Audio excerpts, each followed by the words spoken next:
सिर्फ 3 महीने बचे हैं एग्जाम के लिए, टेंशन मत लो बेटा। आज मैं आपको कुछ ऐसे 5 स्टेप्स बताऊंगा, सीक्रेट 5 स्टेप्स, उसको इम्प्लीमेंट करना आपका पूरा पोर्शन कवर अप हो जाएगा, ठीक है।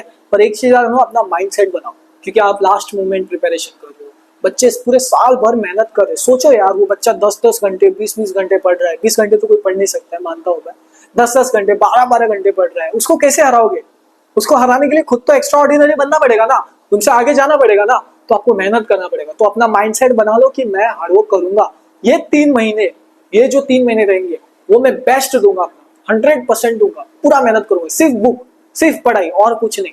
ना ही दोस्तों के साथ घूमना, ना ही दोस्तों के साथ खेलना, ना ही मजा मस्ती करना, कुछ नहीं। सिर्फ पढ़ाई करूंगा, एक जगह बैठ के पढ़ते जाऊंगा 3 महीने। और इस 3 महीने में जो एकेडमिक कमबैक करूंगा, ऐसा कमबैक किसी ने किया ना हो, ऐसा अपने माइंडसेट को बनाना। बहुत मेहनत करना, मुझे भरोसा है आप कर लोगे। ये 3 महीने आपके लिए काफी होगा, ठीक है। आपके रोहित भाई को आपके ऊपर भरोसा है, तो आपको क्यों नहीं होगा, ठीक है। सो रोहित भैया की बात सुनो और फटाफट से शुरू करो, ओके। आप सोच रहे होगे मैं कल परसों उसके बाद पढ़ाई करना शुरू करूंगा। बेटा ऐसा लगता है आपको कि ऐसा करोगे तो शुरू हो जाता है चीजों को टालने से? मतलब मैं कल से पढ़ूंगा, परसों से पढ़ूंगा, कुछ बच्चे ऐसे सोचते हैं। देख, अगर तू ऐसा सोचेगा ना तो कभी नहीं हो पाएगा। तुझे आज ही शुरू करना है, आज ही शुरू करना है। जो भी करना है आज ही चालू कर, ठीक है। सो फटाफट से चालू कर दो। आज आप पहला स्ट्रेटेजी है, मेक 90 डेज प्लान। आपको क्या करना है, कैलेंडर लेना, आपको अपने स्टडी टेबल के सामने रख देना है, 90 डेज का प्लान बनाना है। अभी आपको एक पेज लेना है, एक बुक। एक सेकंड इधर आ जाओ, दिखा देता हूँ। एक बुक का एक पेज लो, उधर लिखो 90 डेज चैलेंज। क्या लिखना आपको? 90 डेज चैलेंज, ठीक है। अब इसमें क्या होगा, आपका जो डिफिकल्ट सब्जेक्ट रहेगा, डिफिकल्ट चैप्टर्स। सो पहले आपको डिफिकल्ट चैप्टर्स लिखने, सारे सब्जेक्ट के जितने भी सब्जेक्ट्स हैं सारे डिफिकल्ट। और इसमें आपको इजी लिख देना, इजी वाले जो आप आराम से कर लेते हो, ठीक है। डिफिकल्ट इसे आपको शुरू करना है डिफिकल्ट से। डिफिकल्ट वाले चैप्टर्स लेकर पहले बैठना है, उन सबको कर लेना है जल्द से जल्द। हर दिन आपको सोच के रखना है कि मैं हर दिन एक चैप्टर करूंगा, कम से कम एक चैप्टर करने की पूरी कोशिश करूंगा।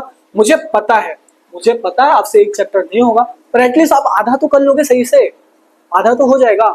हाँ, हो जाएगा ना।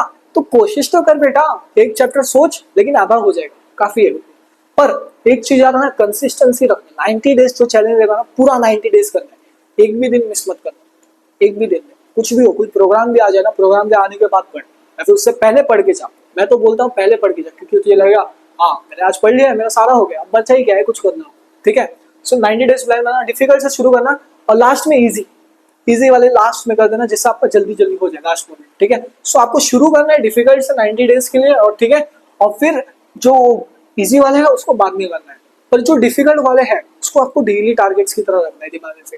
मतलब कि अगर डिफिकल्ट वाले चैप्टर से उसको पढ़ना मुश्किल है, तो आपको टारगेट बनाना है कि मैं ये चैप्टर को 2 दिन में करूंगा, 1 दिन में करूंगा, 3 दिन में करूंगा, ठीक है। जो भी आपका टारगेट रहेगा उस टारगेट को अचीव करना है, और उसके बाद आगे बढ़ना है, ठीक है। वो टारगेट ना ज्यादा दिन का मत रखना, जितना लंबा खींचोगे ना वो टारगेट कभी पूरा नहीं हो पाता है। उस टारगेट को जितना कम टाइम में रखोगे ना, वो जल्दी अचीव होगा, क्योंकि आप उसके लिए उतना मेहनत करोगे, क्योंकि टाइम कम है, ठीक है। और अगर आपको ऐसा लग रहा है कि अभी आपके पास बहुत टाइम है, तो फोन में क्या करो, अलार्म डाल दो, हर एक घंटे का अलार्म डाल दो, उसमें रिमाइंड करो स्टडी अलार्म, ठीक है। अब जब आप पढ़ रहे हो, ठीक है, और आपने मोबाइल देखना बीच में चालू है, वो अलार्म बजे आपको याद आ जाएगा, मैसेज आ जाएगा ऊपर स्टडी कर बोल के, ठीक है। सो आप क्या करोगे, अलार्म बजा, दिमाग ट्रिगर हो जाएगा, आप बुक पेन लेके पढ़ना चालू कर दोगे, ठीक है। तो सबसे इंपॉर्टेंट मैंने बताया डेली टारगेट्स को फॉलो करना, और आपका मोस्टली काम खत्म हो जाएगा। डेली टारगेट्स इंपॉर्टेंट है। बच्चे थोड़े रहते हैं जो टाइम टेबल नहीं बनाते, बिल्कुल नहीं बनाते, मुझे पता है टाइम टेबल नहीं बनाते। वो लोग एक ही चीज करते हैं, टारगेट्स, हमेशा दिमाग में टारगेट सेट करते हैं, और वो किए बिना हिलते नहीं है। वो लोग अपने ईगो को इतना बड़ा बना लेते हैं ना, ईगो, कि अगर वो खत्म ना करे ना तो अपने ईगो को सेटिस्फेक्शन नहीं मिलता है। ऐसा करो, मतलब पूरा खत्म ही करो। सोच लिया है ना, करो, सोच लिया है तो करो, ठीक है। अच्छा नेक्स्ट, रिवीजन और डिवीजन ऑफ चैप्टर्स। जो भी चैप्टर्स है उसको डिवाइड करो। इजी है बट थोड़ा लंबा है, और हार्ड, ठीक है। शुरू करना हार्ड से, हार्ड पहले खत्म करो, फिर वो बीच वाले में आ जाओ, लास्ट में इजी वाला होगा जहां आपका रिवीजन फास्ट होगा, जो मैंने आपको पीछे पहले से ही बता के रखा है, ठीक है। अब आ जाता है हमारा सेट डेली गोल्स। मतलब अभी टारगेट्स तो हो गया, अभी आपको क्या करना है, टारगेट्स आपने चैप्टर करने का सोचा, अब डेली गोल्स का क्या हो गया, आपने आज सोचा है कि मैं आज एक साइंस, एक एसएसटी और एक मैथ्स, ये 3 चैप्टर करूँ। ये आपका आज का गोल है, और आपको ये गोल पूरा करना है। सो अपने गोल्स बनाओ, उस गोल्स को कोशिश करो अचीव करने, एटलीस्ट आधा तो आधा ही सीख, लेकिन करो, कुछ नहीं करने से तो अच्छा है, ठीक है। आ जाओ, नेक्स्ट है रिवीजन।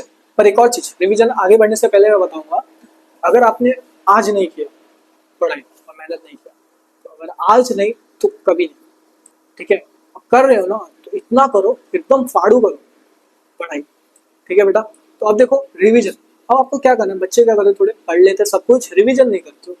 अरे पेपर के वक्त याद क्या होगा, जो लास्ट मोमेंट में पढ़ा वो याद कैसे होगा। तो आपने पूरा पढ़ लिया तो उसकी रिवीजन करना चालू करो।